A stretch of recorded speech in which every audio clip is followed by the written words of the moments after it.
board to discuss at a later time. You know, per our new schematic, we would take a vote. I think that's valid. And then the other question following up with, and I can't attend the 29th meeting with Kenmore, it did say impact fees. Was that an agenda item on that? And I haven't seen that. Is that our agenda item, or is it their agenda item, or do you know? It's their agenda item request of us.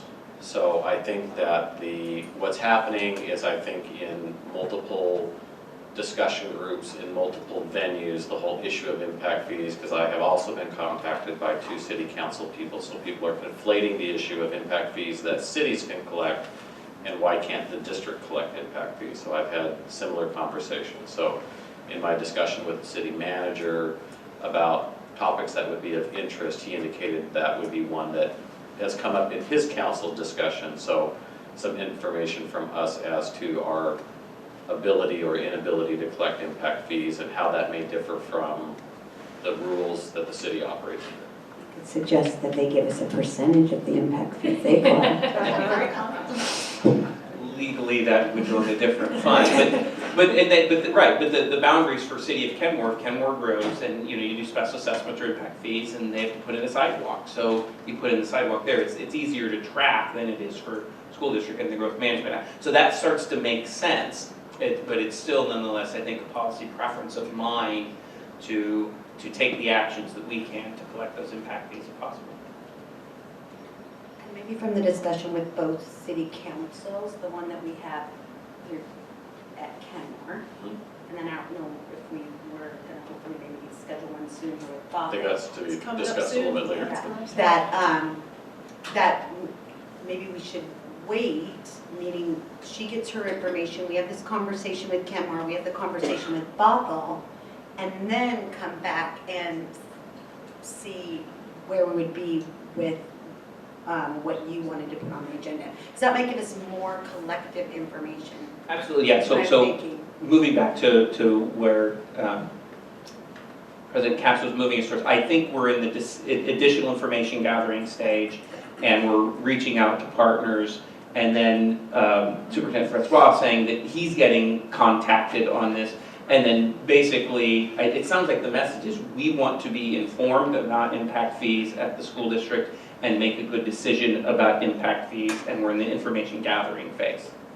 That's correct. And after that's right. That's where I am. It doesn't make sense that we're not, and then the more information we get, and then we want to make that to make sense to our constituencies as well, so that then they can understand. And then if the best form of relief is legislative relief at the state level, then we will have a base of partnership with which to move forward with that. And it, hopefully then we can have enough clarity, everyone's been informed, and yeah, here's the way, the path forward. We talked with a lot of different people. Yeah. Right, and I see nodding heads, so do I get agreement from other board members? That sounds like a good way to proceed. Okay. Do we have any other questions for Karen?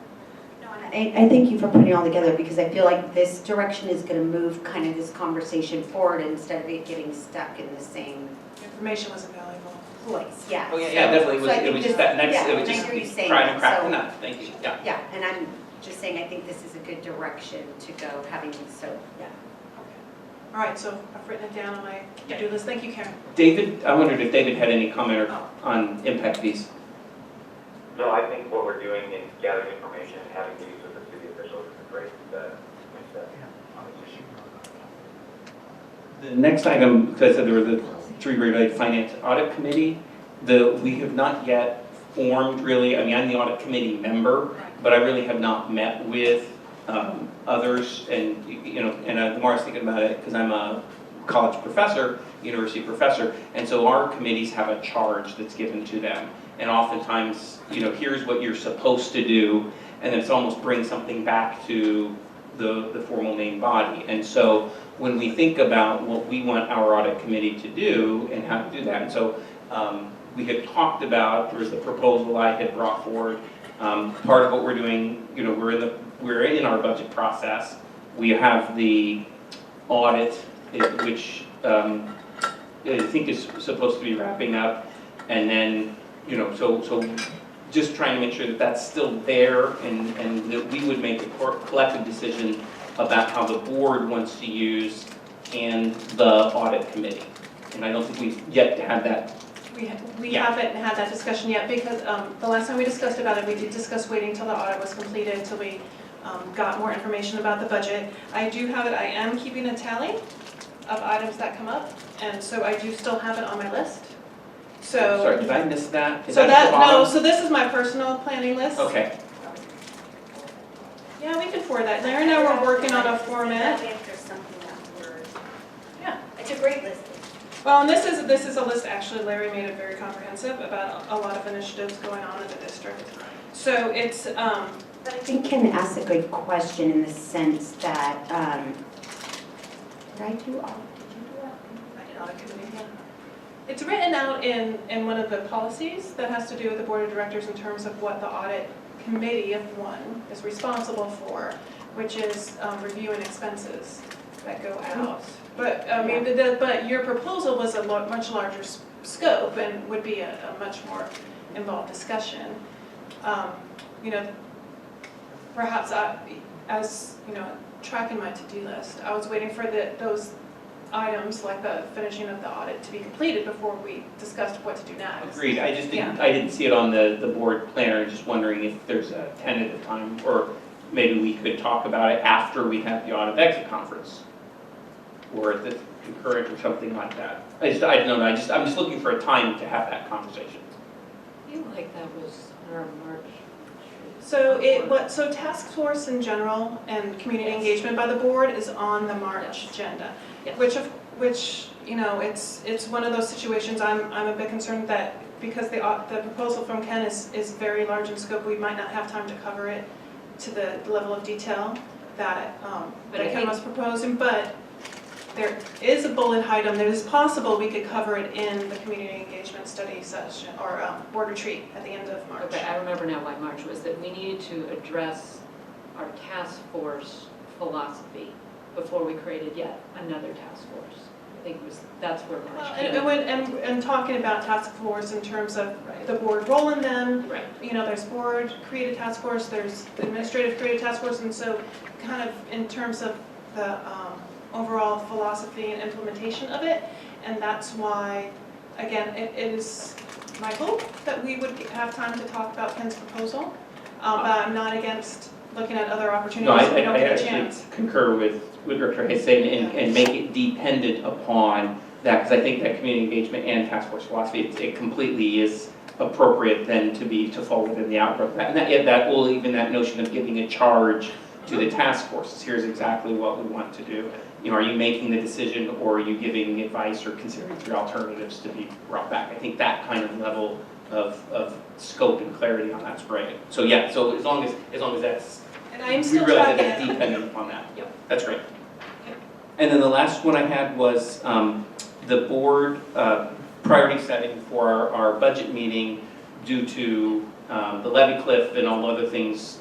The first meeting of the budget was taken by kind of an information session that was exceptionally useful. But we really didn't get the process or approach for board or community priorities in the budget. And Right. what I think I took away from that is there may not be, most things are kind of determined. There's not a lot of discretionary, but still trying to go through a process of listening and gathering that information. I individually don't feel like I've got enough input to do that. So I just was wondering when that kind of a priority for like community especially would happen, if it's. Well, okay, so from a community standpoint, talking about reinitializing a community outreach to perhaps, I hate to say reset, reevaluate what priorities the district has been working on over the last couple of years, that is definitely on the agenda for the end of March.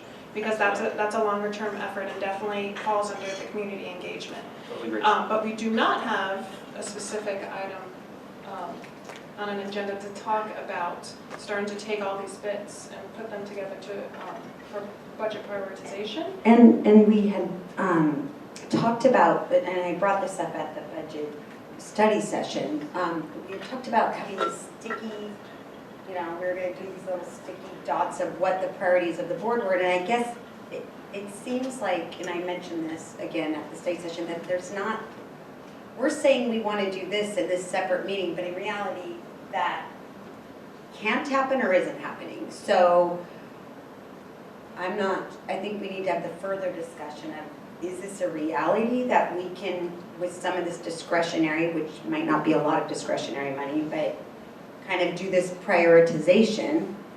And is that getting communicated to the administrators that this is something that we've talked about?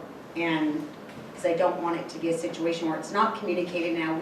I know I had an expectation from our meeting, and then maybe that wasn't everybody else's expectations. And I think that's where we're going to get in trouble with, you know, missed expectations will create miscommunication, will create hard feelings potentially, and So there's I actually. won't have hard feelings. There's actually three, from what I hear, let me know if I have this correct. From what I hear kind of three budget questions, which we've been talking about for a couple months now, actually. You're totally right, Kimberly, in terms of, we have the immediate question of the budget for this coming school year, which, you know, the very tactical discussion there. We have the question about looking forward to planning some community engagement to gather, you know, since the last time we did community outreach around budget prioritization was during the recession, time to perhaps redo it. And then also kind of involved in that was the last time the school board did instead of just the tactical discussion of what to do each school year with the budget, the philosophical discussion of where to rank priorities. That was done 4 years ago. And that when would be an appropriate time for us as a board, when would we want to have that conversation? So am I correct? I'm kind of hearing three questions that relate to each other. So I'm going to put myself on a to-do, because we definitely have the community engagement I have covered at the end of March. You know, we've been talking about, you know, when the tactical discussion about next year's budget, we don't have that scheduled per se, but that doesn't mean it's not looming.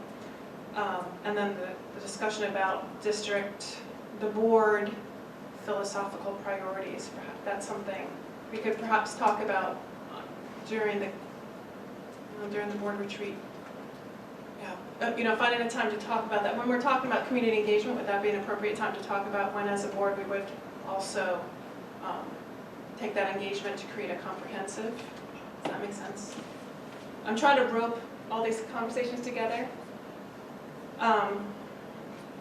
So for sure, feel free to jump in, Mary, because I feel like I'm trying to make it simpler instead of divergent. Yeah, and I guess on the risk of making it perhaps more complicated, I guess I would just like to suggest to the board that whether you realize you're having them or not, you actually are having budget prioritization discussions.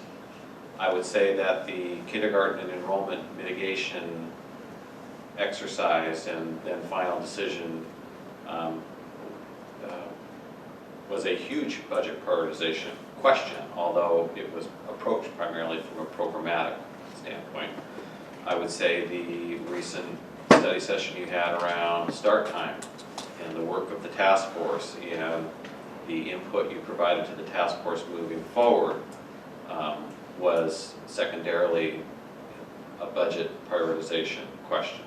I would say the conversation that we had just prior to this meeting was largely a budget prioritization conversation. So I understand the desire, but I just want to point out that you are sort of having episodically very significant conversations involving large amounts of dollars.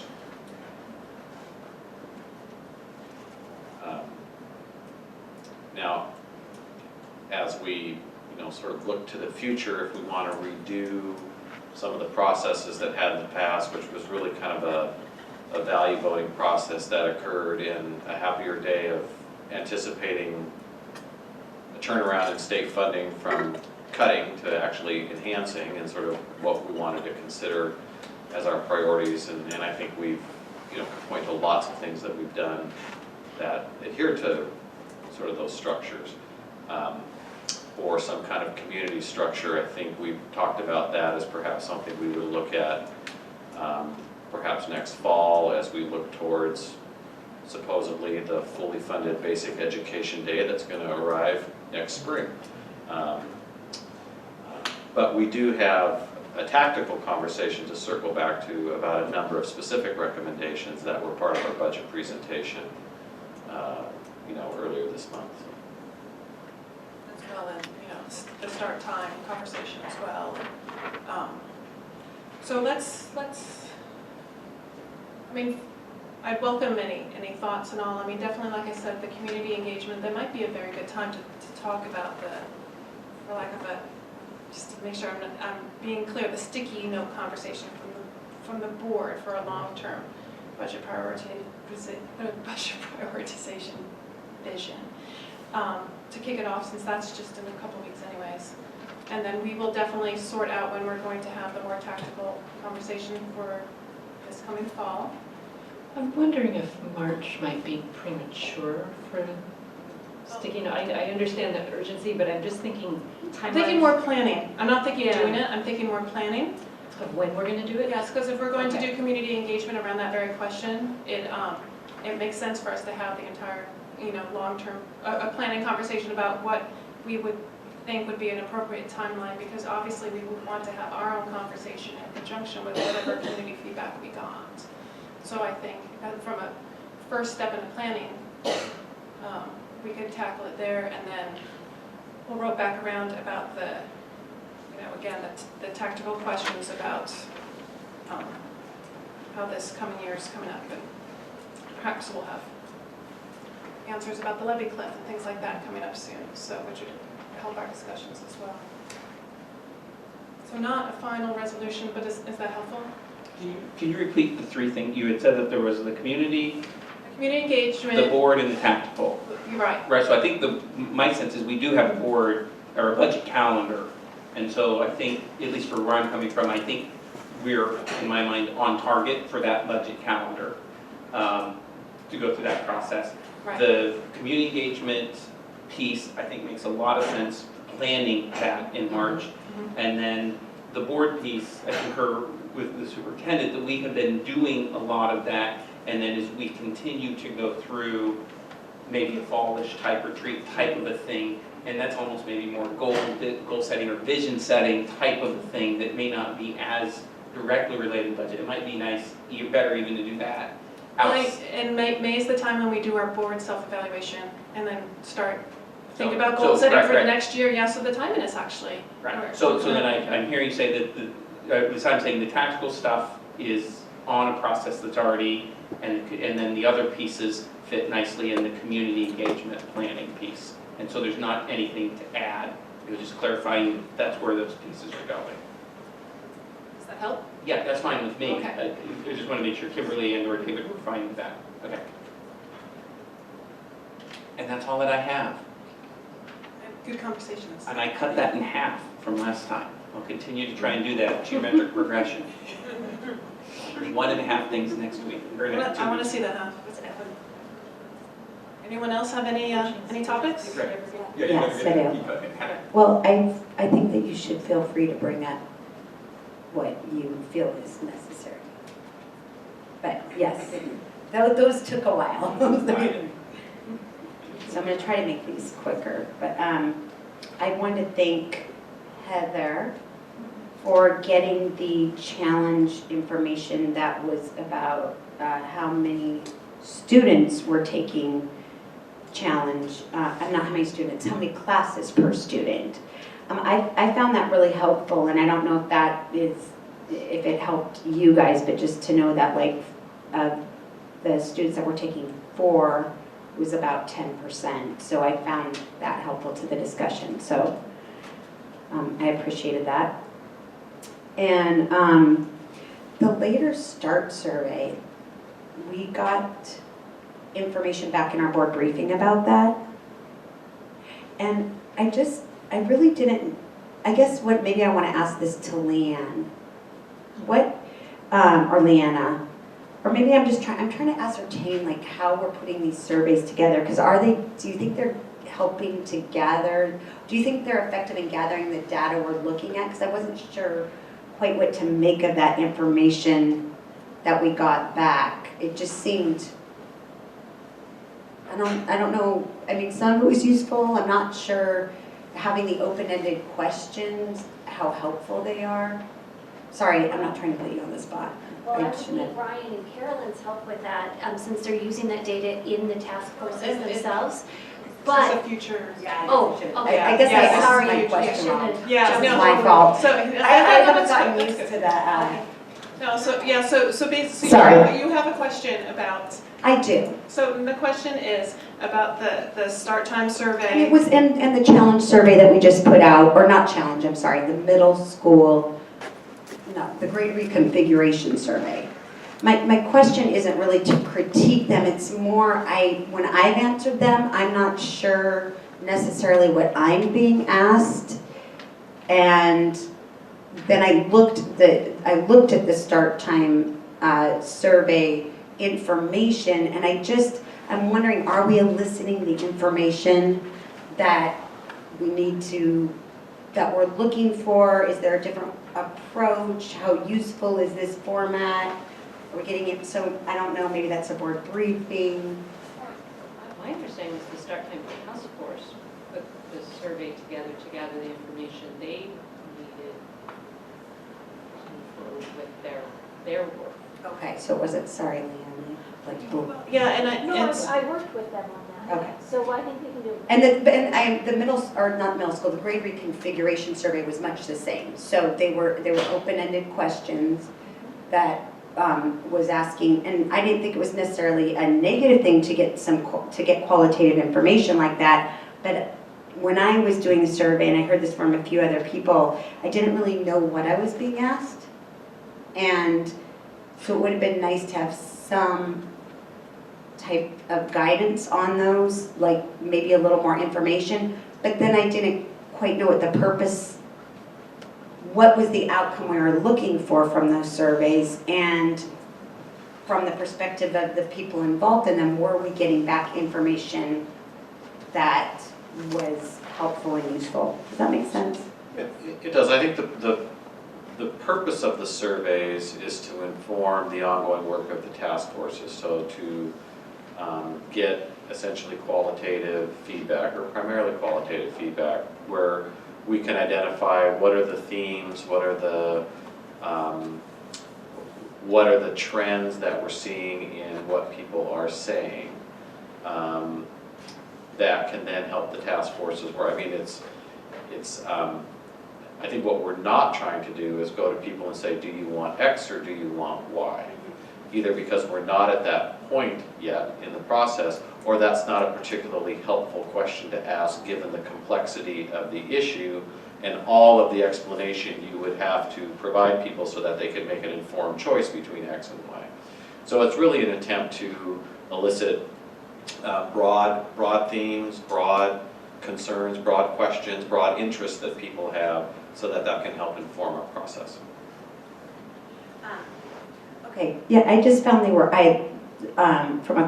from a qualitative standpoint, I thought they were good. I knew that's partly what you were trying to get at, was to get the themes, but I felt like they were almost, in both surveys, a little too broad, that I didn't really know quite where, and I'm part of, been part of this dialogue, and I struggled with the later start survey to a degree, and again, I'm not trying to be critical of it, I'm just saying from, Yeah, I think part of it too is for the task force to make sure that there's not issues or concerns or questions or things that are out there on people's minds that they're not thinking about.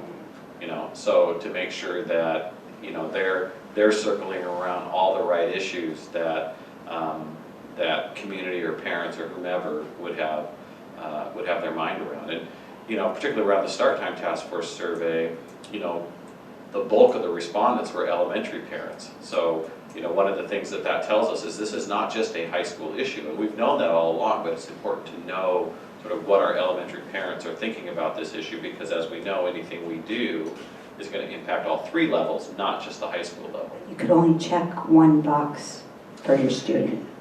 Yeah. So it wouldn't let you check multiple Yeah, boxes. I even noticed today on the other survey, I could only would only let me check 2 when there were certain things that were important to me. It only allowed me, I can't remember which the question was, but it would only let me check 2 when I wanted to check 3 or 4. It was communication. And that is a challenge. I think the way the instructions read is you have to pick sort of one frame of mind that you're going to respond to all the questions in. But certainly if people have multiple children at multiple levels, or if they wear multiple hats, if you have multiple devices, you can then go in and sort of complete the survey with all those various hats on. It's sort of a deficiency of the technology of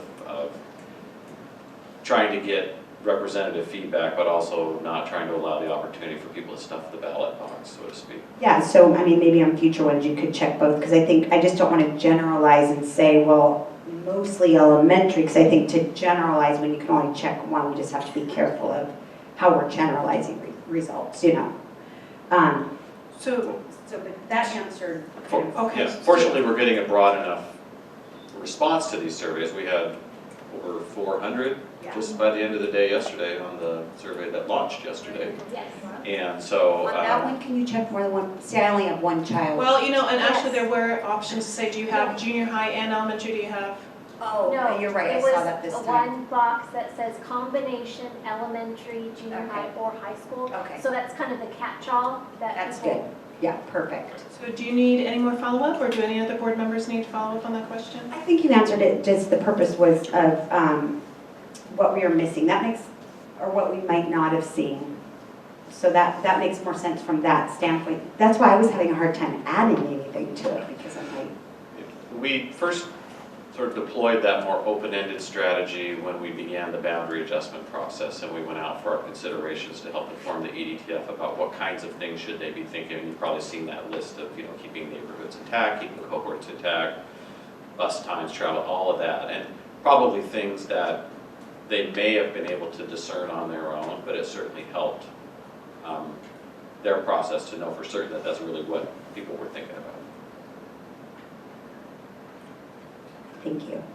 And then one more thing. So I've heard from, and I think this is more of a board briefing information, but I've heard from community members actually right before I got here, so this is why I didn't say anything prior to this, that they're concerned about how information on different discussion groups in social media may be used, I don't want to say against because I don't want to make this adversarial, but may be used with community members or with staff. So my question, what I was curious to know about in a board briefing is, do we have policies or procedures or employee policies that talk about anything having to do with social media, how staff and employees can engage in it,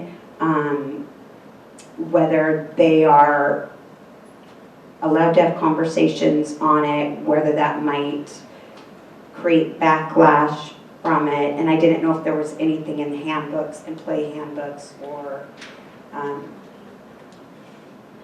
The only policy that readily comes to my mind is the policy on, I'll forget the name of it. No, I'm thinking of the,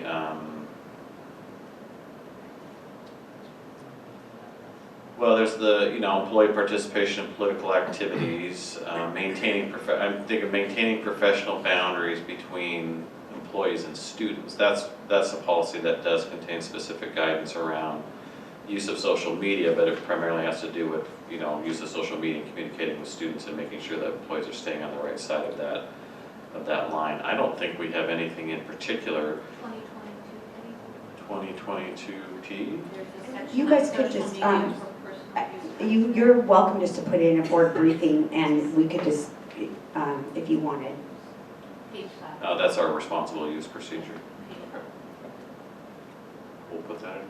And if there was anything else, just about employees' engagement with community and those different various and maybe there's something in the employee that we might not know that's not in policy that, just questions about that.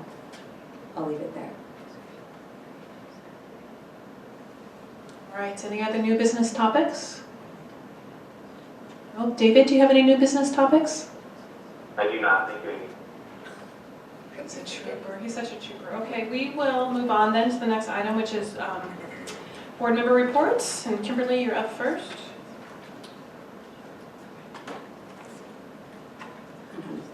We go to these long board meetings, and then when it comes to this, I can never think of what I did over the last 2 weeks, but I'm sure I was at something. It'll remind me when you guys start talking. Is the North Shore School Foundation holiday party this fall, October 16th? But I would ask, can we put that agenda thing in our board briefing? Yeah, no, That would be I didn't great. have time to That'd be follow up great with to Larry. have. That's on me. I didn't have time to follow No, up with Larry. you're fine, but that would be great. It's in process. I think it'll help us all see. Yeah. So, David, do you have any member report you'd like to? Yes, thank you. Wednesday, the 10th of February, I attended the Career College Readiness Open House. Enjoyed the speaker and also the different educational pathways the students and the teachers that were showing the community and students those options was great. Also wanted to thank Ms. Steigel for the tour of the Culinary Learning Kitchen. And I'm excited to see that the board approved tonight the Baking and Pastry curriculum for next year. It'll be a nice addition to the program. On Thursday, the 11th of February, I attended the North Shore School Foundation meeting with Superintendent Francois. And I'd like to touch on 3 upcoming activities that the foundation is involved in. Friday the 26th, they're supporting the Career Day at Supercrest and Yoga Junior Highs. On the 29th of February, the 1st, they are going to be participating in the kindergarten orientation. That's at 7 p.m. at the end time.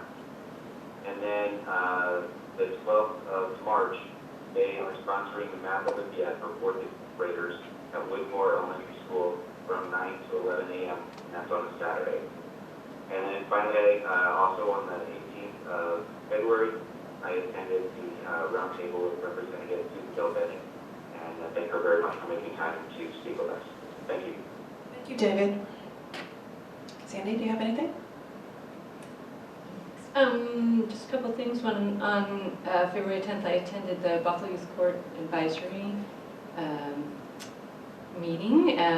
They were a funded panel at the Buffalo Chamber of Commerce auction, and so they have received probably enough money to fund them for the next year, so that was very exciting and continuing great work. If you haven't had a chance to come to one of the Buffalo Youth Court events with the kiddos in the Restorative Justice Circle, it's really quite delightful to watch. And then thank yous to Directors Cass, Kogan, and Smith for attending the roundtable. I was not coming back from Hawaii to do that, so I appreciate you representing the district on that. And that's it. All right, great. can you give us more information on the Buffalo? I would like to be interested. Maybe you could give that to Amy of when some of these events are. And Yeah, she can absolutely. distribute it to us. Okay. It's a neat thing that we do. Neat program. I guess we don't do it the court. We partner with UW Buffalo and the City of Buffalo. But the district does. Yeah, that's neat.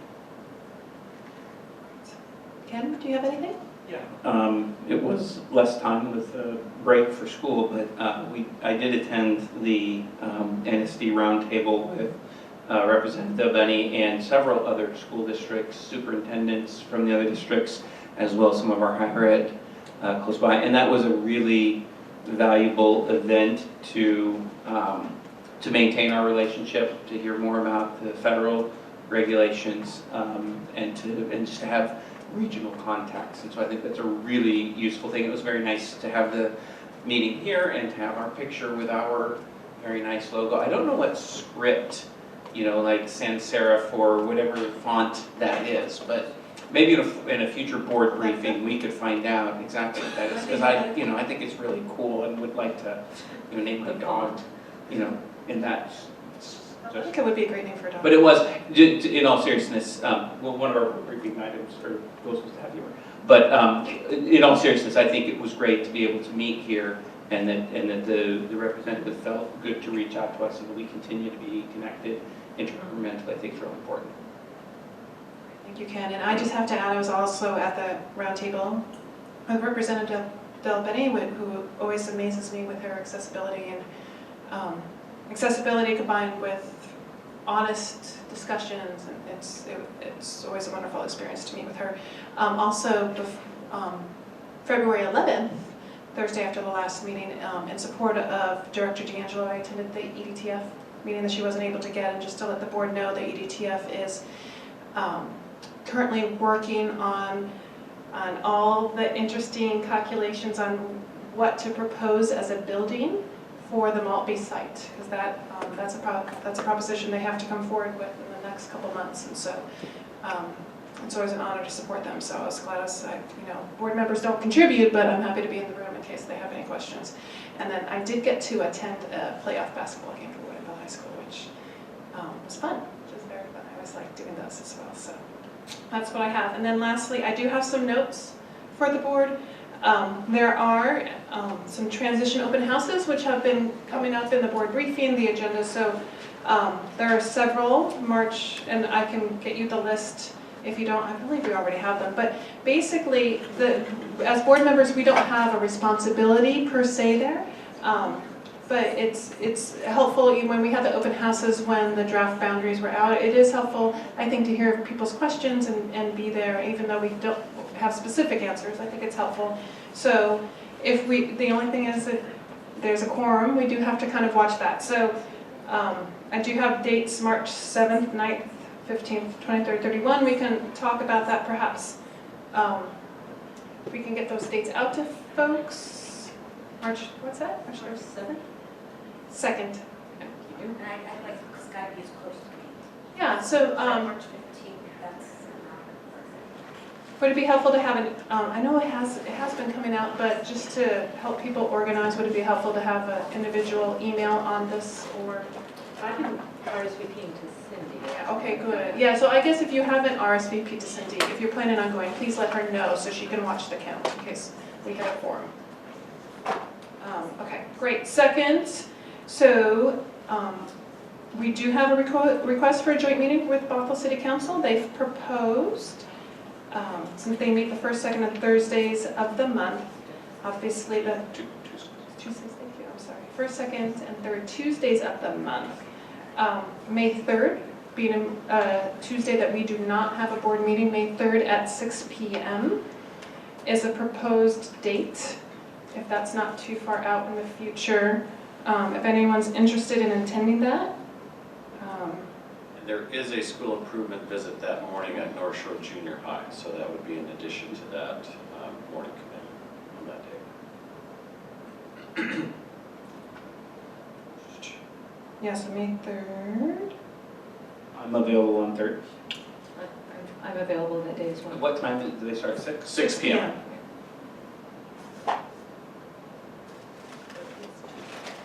Tuesday, May 3rd. All right, so you're available as well?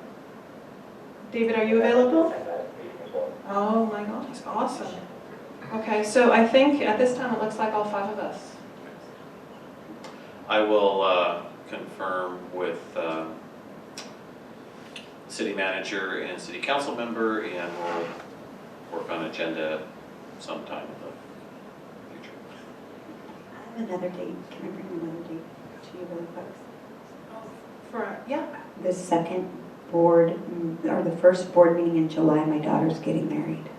Oh, really? Congratulations. So I won't be here. I'll be in Laguna Beach. Oh my gosh, congratulations.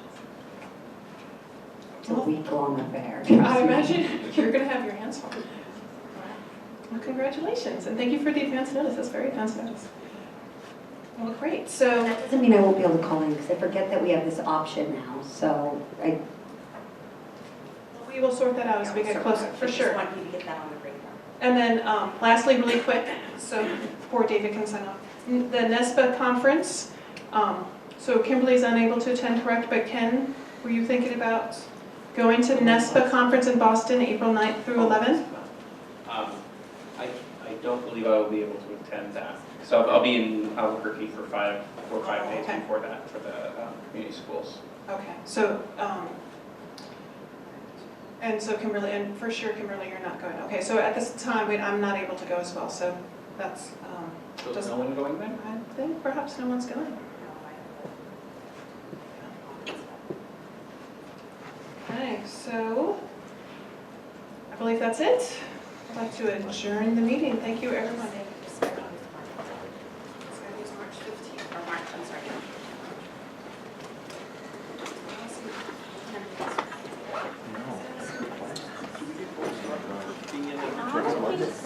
Well, I think that's so we might create find out there. That's the next thing. Yeah. And then I never eat hot and cold.